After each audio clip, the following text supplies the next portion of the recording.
नमस्कार प्रिय मित्रों, मैं अंजू शर्मा संस्कृत जीवनम में आप सभी का स्वागत करती हूँ। मित्रों, कल की कक्षा में हम लोगों ने प्रत्याहार के विषय में अध्ययन किया था और जैसा कि मैंने आप लोगों को बताया था कि आज हम लोग कर्ता, कारक और विभक्तियों के विषय में अध्ययन करेंगे। तो अभी तक की जितनी भी वीडियो मेरी हैं, जिन मित्रों ने नहीं देखी हैं, कृपया आप लोग चैनल को सब्सक्राइब करके और जितनी भी हमारी वीडियो पड़ी हुई हैं उन सबको देख सकते हैं। साथ ही मित्रों, हम लोग 30 सेकंड का टाइम लेते हैं, 15 सेकंड का टाइम लेते हैं। तब तक आप लोग वीडियो के लिंक को अपने मित्रों के साथ शेयर कर दीजिए। उसके बाद हम लोग कक्षा को आगे बढ़ाते हैं। तो मित्रों, अधिक से अधिक मित्रों को लाइव आने के लिए बोलिए और अपने मित्रों को लिंक जरूर शेयर कीजिए। साथ ही वीडियो को लाइक कर दीजिए। और चलिए आइए हम लोग आज अध्ययन करते हैं कर्ता, कारक और विभक्तियों के विषय में। तो मित्रों, सबसे पहले हम लोग बात करते हैं कर्ता। सबसे पहले हम अध्ययन करेंगे मित्रों कर्ता के विषय में। जो हमारा कर्ता है, संस्कृत में जो हमारा कर्ता होता है, वो कर्ता हम किसको बोलते हैं? तो मित्रों, जो हमारा कर्ता होता है, जो जैसे हम किसी भी चीज को बोलते हैं जो कार्य करने वाला होता है, वही हमारा कर्ता कहलाता है। अर्थात कार्य करने वाला, कार्य को करने वाला, कार्य को करने वाला कर्ता कहलाता है। ठीक है मित्रों, तो जो हमारा कर्ता है वो कौन होता है? जो कार्य को करता है वही हमारा कर्ता होता है। अब हम संस्कृत में कारक को कर्ता को और क्या बोलते हैं? तो हम मित्रों कर्ता जो हमारा है, कर्ता, इस कर्ता को हम पुरुष भी कहते हैं। संस्कृत में हम कर्ता को ही पुरुष के नाम से भी जानते हैं, तो पुरुष भी कहते हैं, पुरुष भी कहते हैं। ठीक है मित्रों, तो जो हमारा कर्ता है, तो कर्ता आपने समझ लिया कि कर्ता हमारा कौन होता है? जो कार्य को करने वाला है वही हमारा कर्ता है। और क्या नाम है, कर्ता को हम और क्या बोलते हैं? तो मित्रों, कर्ता को हम पुरुष भी कहते हैं। ठीक है मित्रों, तो कर्ता के विषय में आप लोगों ने जान लिया। अब हम जानते हैं कि जो संस्कृत में हमारे कर्ता हैं, वो कर्ता कितने प्रकार के होते हैं। तो मित्रों, जो हमारे कर्ता हैं, वो कर्ता हमारे 3 प्रकार के होते हैं। 3 प्रकार के होते हैं। ठीक है मित्रों, जो हमारे कर्ता हैं वो 3 प्रकार के होते हैं। कौन कौन से होते हैं, आइए उसको भी देख लेते हैं हम लोग। पहला हमारा है प्रथम पुरुष, प्रथम पुरुष। दूसरा जो हमारा है वो है मध्यम पुरुष। और जो तीसरा है वो हमारा होता है मित्रों उत्तम पुरुष। ठीक है, तो जो कर्ता के 3 भेद हैं वो कौन कौन से हैं? प्रथम पुरुष, मध्यम पुरुष और उत्तम पुरुष। अब हम इसके विषय में चर्चा कर लेते हैं कि प्रथम पुरुष जो हमारे हैं, इसको मित्रों हम दूसरे नाम से भी जानते हैं। जो इसका दूसरा नाम है वो है मित्रों अन्य पुरुष। अन्य पुरुष अर्थात प्रथम पुरुष को हम अन्य पुरुष के नाम से भी जानते हैं।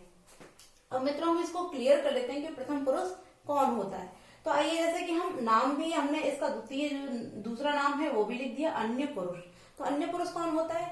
जब मित्रों 2 लोग मिलकर, जैसे हम और आप 2 लोग मिलकर यदि किसी तीसरे व्यक्ति के विषय में बात करते हैं जो हमारे समक्ष नहीं है, अर्थात हमसे थोड़ा बहुत दूर है या हमारे सामने नहीं है या कहीं और किसी दूसरे स्थान पर है, यदि हम उसके विषय में बात करते हैं, हम और आप अर्थात मैं और तुम, यदि 2 लोग मिलकर किसी तीसरे के विषय में जब हम बात करते हैं, तो वो मित्रों प्रथम पुरुष या अन्य पुरुष कहलाता है।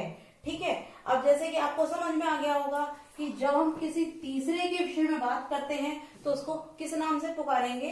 तो मित्रों, पहले तो हम एक वचन, द्विवचन और बहुवचन भी लिख लेते हैं, जिससे कि आप लोगों को थोड़ा भी कंफ्यूजन ना हो। तो हमने यहाँ एक वचन, द्विवचन, बहुवचन भी लिख लिया। अब जैसे कि मैंने आपको बताया कि मैं और तुम अर्थात हम और आप मिलकर जब किसी तीसरे दूर बैठे हुए व्यक्ति के विषय में बात करते हैं तो मित्रों हम उसको पुकारते हैं वह कह के, या फिर नाम लेके, या किसी भी संबोधन के द्वारा, जैसे संज्ञा का नाम लेके, किसी व्यक्ति का नाम लेकर जो हम पुकारते हैं तो उसको मित्रों हम क्या बोलते हैं, प्रथम पुरुष बोलते हैं। जैसे वह घर गया, उसने खाना खाया, इस प्रकार से जब हम बात करते हैं मित्रों तो वो सभी हमारे प्रथम पुरुष में आ जाते हैं।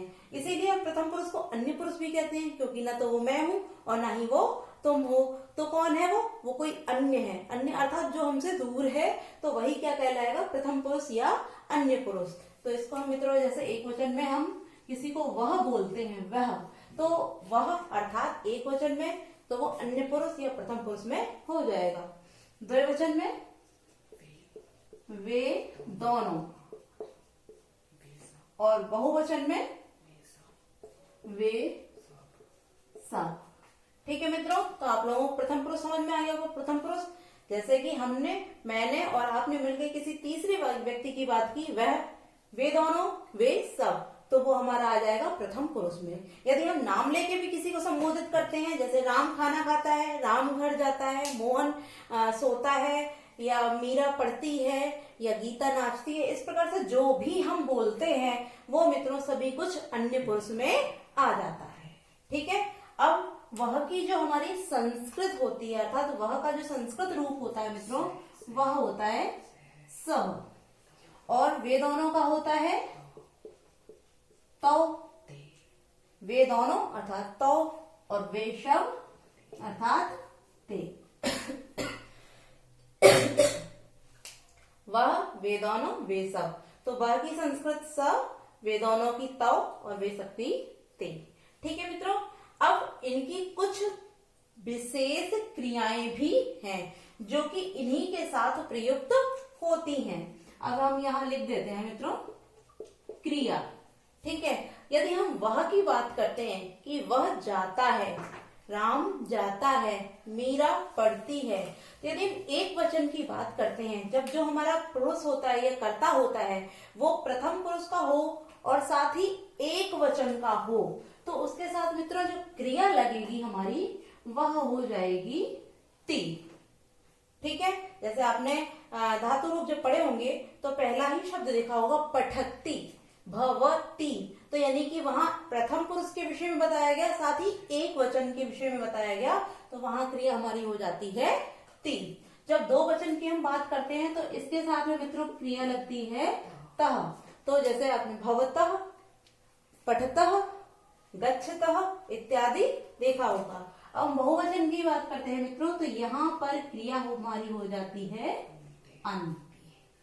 ठीक है, अगर वह जाता है तो सह पठती, वे दोनों जाते हैं, वे दोनों पढ़ते हैं तो तौ पठतः, और वे सब जाते हैं तो ते गच्छन्ति। ठीक है मित्रों, यदि एक वचन है तो क्रिया ति, दो वचन है तो तह, और बहुवचन है तो क्रिया अन्ति। अब हमने ये अलग अलग ही क्यों लिखाई है, क्योंकि ये जो लिखी हुई हैं जिनके साथ में ये क्रियाएं उन्हीं के साथ में लगती हैं। यदि हम वह की क्रिया को बहुवचन में लगा दे वे सब के साथ में, तो हमारा जो वाक्य है वो गलत हो जाएगा। यदि हम बहुवचन की क्रिया दो वचन में लगा देंगे तब भी हमारा गलत हो जाएगा। इसीलिए क्या होता है मित्रों, सबकी क्रियाएं अलग अलग होती हैं, तो क्रियाओं को हमें उनके शब्दों के साथ ही लगाना चाहिए। ठीक है, तो प्रथम पुरुष आप लोगों को क्लियर हो गया होगा। अब हम देखते हैं मित्रों मध्यम पुरुष, तो हम यहाँ केवल इतना ही बिगाड़ेंगे। अब हम बात करते हैं मध्यम पुरुष की। मध्यम पुरुष, इसका कोई भी दूसरा नाम नहीं होता है, इसको हम सिर्फ मध्यम पुरुष के नाम से ही जानते हैं। तो जैसे मैंने अभी आपको बताया कि प्रथम पुरुष होता है, हम उसमें क्या करते हैं कि हमने और तुमने दोनों ने मिलकर किसी तीसरे के विषय में बात की, तो वो प्रथम पुरुष हो गया या अन्य पुरुष हो गया। अब मित्रों जैसे कि मध्यम नाम से ही क्लियर हो रहा, मध्य अर्थात जो बीच में है। बीच में कौन है, जिससे हम बात कर रहे हैं, यानी कि मैं तीसरे व्यक्ति के बारे में बात कर रही थी, लेकिन किससे, तुमसे, तो जो हमारा तुम वाले शब्द आ जाते हैं वो हमारे मध्यम पुरुष के अंतर्गत आ जाएंगे। तो इसको भी देख लेते हैं मित्रों। तो हमारा जो तुम एक वचन में, तुम दोनों, द्विवचन में, तुम सब बहुवचन में। ठीक है।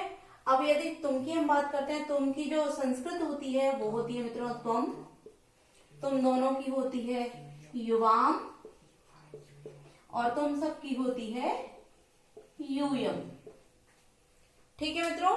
अब जैसे कि मैंने आपको बताया था प्रथम पुरुष में कुछ क्रियाएं निश्चित हैं, तो उसी प्रकार से मध्यम पुरुष की भी कुछ क्रियाएं पहले से ही निर्धारित हैं, तो उनके विषय में भी हम जान लेते हैं। यदि हम तुम की बात करते हैं कि तुम पढ़ते हो, तो तुम के साथ जो क्रिया लगती है मित्रों वो होती है सी, अर्थात तुम पठसी। तुम दोनों के साथ में हमारी जो क्रिया लगती है वो होती है थह, यानी कि युवाम पठथः। यदि तुम सब पढ़ते हो तो यूयम पठत। ठीक है। तुम की संस्कृत तुम दोनों की युवाम, तुम सबकी यूयम, और जो इसकी क्रियाएं हैं तो तुम के साथ में पठसी, तुम दोनों के साथ युवाम पठथा और यूयम पठत। ठीक है मित्रों। तो मध्यम पुरुष भी हमारा क्लियर हो गया। अब हम देखते हैं मित्रों उत्तम पुरुष के विषय में। उत्तम पुरुष, जैसे कि हमने प्रथम पुरुष में किसी थर्ड पर्सन की बात कर ली जो हमसे दूर था, फिर हमने मध्यम पुरुष की बात कर ली यानी कि जो हमारे सामने है, सम्मुख है। अब हम बात करते हैं मित्रों उत्तम पुरुष की। अब उत्तम पुरुष में कौन रह गया? हम स्वयं, अर्थात मैं। तो जो शब्द अर्थात जो रह गया, बचा हुआ है, वो हमारा उत्तम पुरुष है। उत्तम पुरुष अर्थात मैं हो गया। तो आप ऐसे याद रखिए कि मैं जो है वो उत्तम है, तो इस प्रकार से आपको अच्छे से याद रहेगा। तो ये आप चाहे ट्रिक समझना चाहिए तो ट्रिक समझ लीजिए कि मैं उत्तम, बीच में तुम मध्यम, और जो दूर है वो अन्य अर्थात प्रथम। ठीक है मित्रों। तो इसमें हम देखते हैं मैं, हम दोनों और हम सब। ठीक है मित्रों। अब जैसे कि मैं की जो संस्कृत होती है वो हो जाती है हमारी अहम, हम दोनों की होती है आवाम,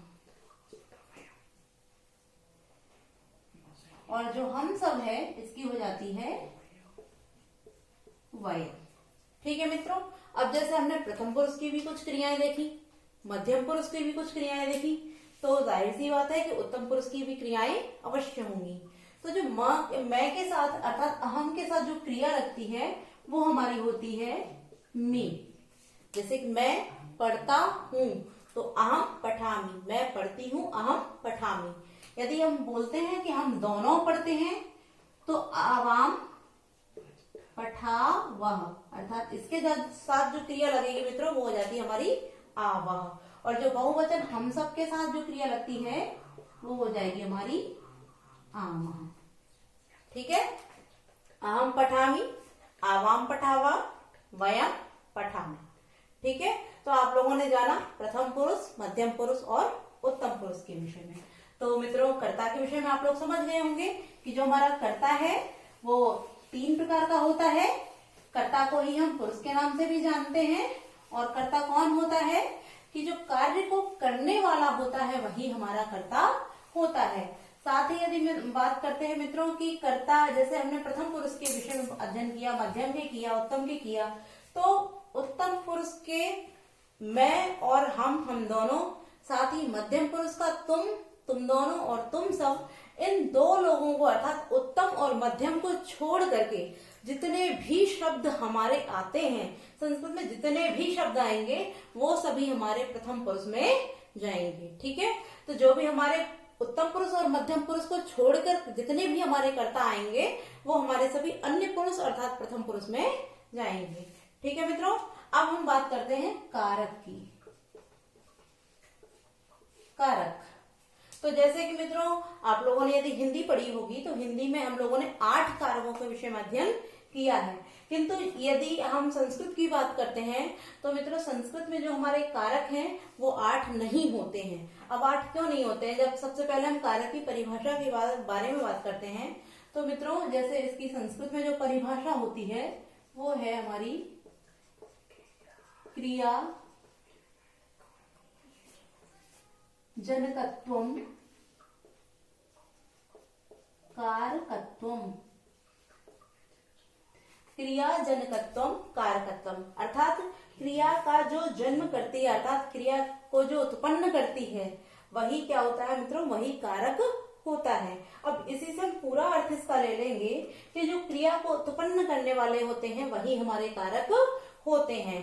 तो इसको हम हिंदी में भी लिख लेते हैं इसकी परिभाषा को। तो इसकी परिभाषा कैसे लिखेंगे मित्रों, कि जिसका क्रिया के साथ, जिसका क्रिया के साथ सीधा संबंध होता है, सीधा संबंध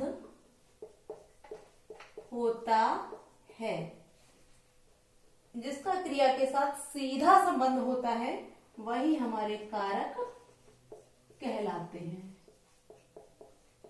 कारक कहलाते हैं।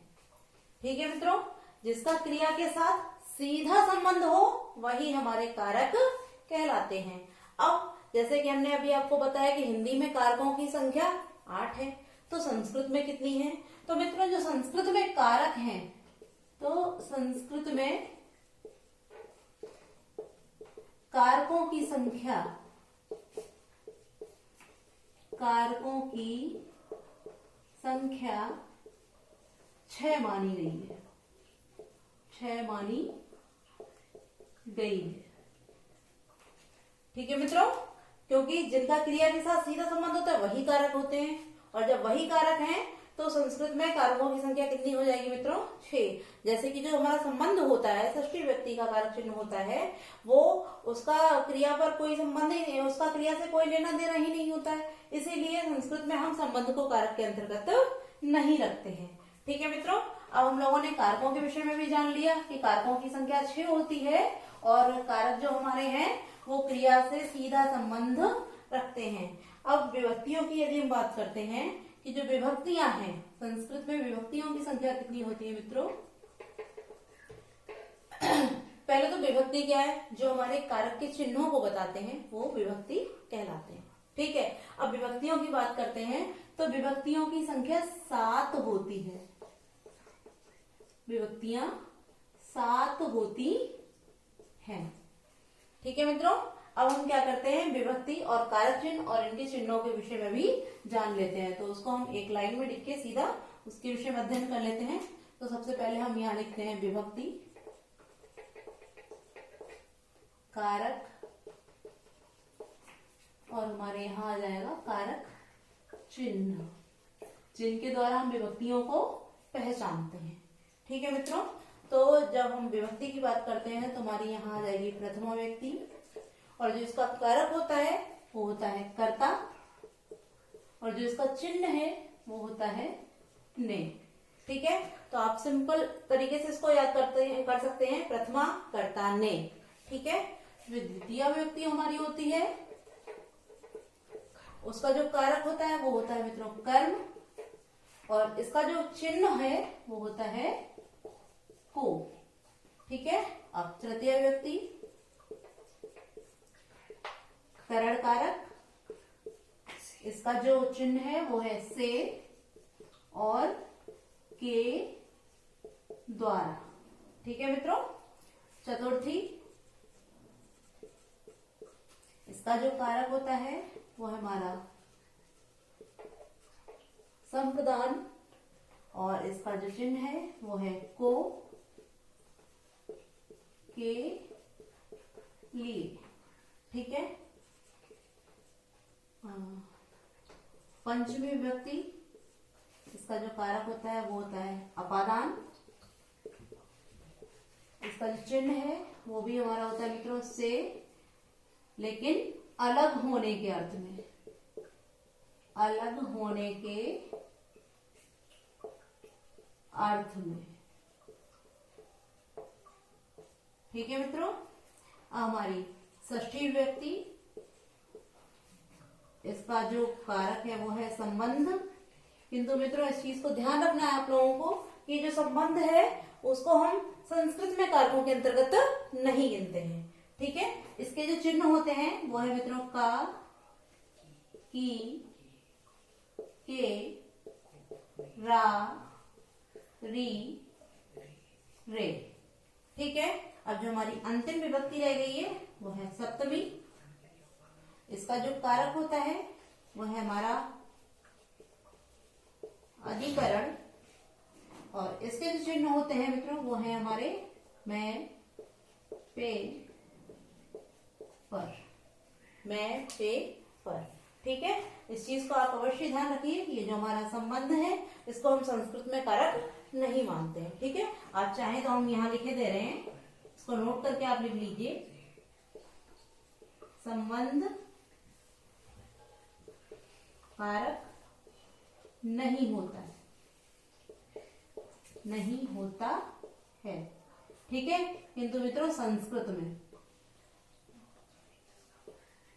ठीक है, संस्कृत में जो संबंध है हमारा वो कारक नहीं होता है। किंतु यदि हिंदी की बात करते हैं तो हिंदी में संबंध भी होता है, साथ में संबोधन भी होता है।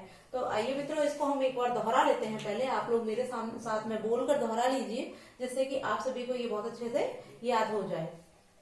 तो हमारे पहले तो जो 7 विभक्तियां, जैसे अभी मैंने बताई थी कि विभक्तियों की संख्या 7 होती है, कारकों की संख्या 6 होती है, संबंध जो हमारा वो कारक नहीं है, और जो कारक चिन्ह है वो भी हमने लिख दिए हैं। तो इसको हम दोहरा लेते हैं मित्रों एक बार। प्रथमा कर्ता ने, द्वितीया कर्म को, तृतीया करण से, के द्वारा। ठीक है, चतुर्थी संप्रदान को और के लिए, पंचमी अपादान से अलग होने के अर्थ में। ठीक है, षष्ठी संबंध का, की, के, रा, री, रे, और जो सप्तमी है अधिकरण में, पे, पर। हम इसको इतना ही दोहरा लें एक बार। कर्ता ने कर्म को करण से, के द्वारा, संप्रदान को, के लिए, अपादान से अलग होने के अर्थ में, संबंध का, की, के, रा, री, रे, अधिकरण में, पे, पर। ठीक है मित्रों, तो आप लोगों ने आज कारक और कर्ता साथ ही विभक्तियों के विषय में भी अध्ययन कर लिया है। अब जैसा कि हमने कहा था कि आज की वीडियो में हम लोग इतना ही अध्ययन करेंगे, किंतु हम आपको एक चीज और बता दें, जैसे कि कुछ छोटे छोटे क्वेश्चन होते हैं कि संस्कृत में लिंग की संख्या कितनी है। तो मित्रों, संस्कृत में लिंगों की संख्या 3 है, साथ ही संस्कृत में वचन भी 3 होते हैं, और जो पुरुष है हमारे वो भी 3 है। तो संस्कृत में लिंगों की संख्या 3, स्त्रीलिंग, पुल्लिंग, नपुंसकलिंग। संस्कृत में वचन भी हमारे 3, एक वचन, द्विवचन और बहुवचन। और जो हमारे पुरुष हैं वो भी 3, प्रथम पुरुष, मध्यम पुरुष और उत्तम पुरुष। साथ ही हम लोगों ने आज कारक, कर्ता, विभक्तियों के विषय में अध्ययन किया। तो आज के लिए मित्रों बस इतना ही। वीडियो आपको अच्छी लगे तो लाइक अवश्य कीजिए, चैनल को सब्सक्राइब कीजिए और अपने दोस्तों के साथ इसको शेयर किया कीजिए। साथ ही मित्रों अधिक से अधिक आप लोग लाइव आया कीजिए, और आपकी जो भी वीडियो में आपको किसी प्रश्न को समझने में दिक्कत हो रही हो तो आप लोग उसको कमेंट बॉक्स में जरूर लिखें, जिससे कि आपके हम समस्याओं का समाधान कर सकें। धन्यवाद।